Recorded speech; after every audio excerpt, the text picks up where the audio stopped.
Well, I please. want to talk about your book, War on Workers. Can we shift gears? Okay. Go ahead. What do Yeah, you want to say? sure. There's a story on that. Wall Street's War Workers actually grew out of, again, a personal experience at Yeah. Oberlin College. Yeah. After Oberlin College, in the middle of the pandemic, the college decided to lay off replace 114 workers with contractors, full-time workers who had union contracts, got rid of them and brought in non-union contractors.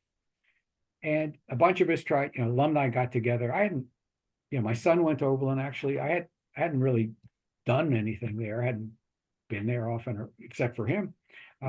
All of a sudden, I'm involved with this crew, and turns out a lot of people were upset about this, and we tried to turn that decision around. We failed, but we raised like $3,000 for every laid off worker. We raised a lot of money to help these people move on. We also, 4 students became our interns, and they interviewed these workers. And when I read the transcripts, I was shocked at how brokenhearted they were, about how betrayed they felt, how upset they were, like physically, not just financially, but like emotionally. This one woman couldn't drive through the town anymore. This other woman woke up every morning throwing up because she felt so upset about what happened. I thought, what the heck? Is this going on all over the country or what? So that got me looking into the issue of mass layoffs. And I realized, oh my God, this is a huge problem that we're not talking about.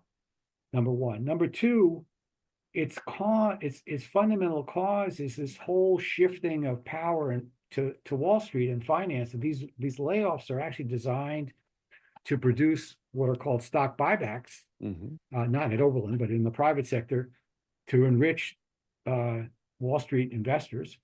And on top of it all, it was alienating working people from progressives, places like Oberlin, and from the Democratic Party.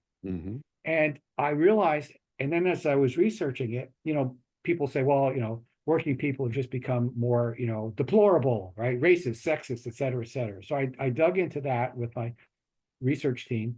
And it turns out that working people become more liberal on all those issues. Immigration, gay rights, all this, they become more liberal in the last 20 years. But what they're angry about is being layoffs that nobody does anything about, especially the party that they've identified, which is the Democrats.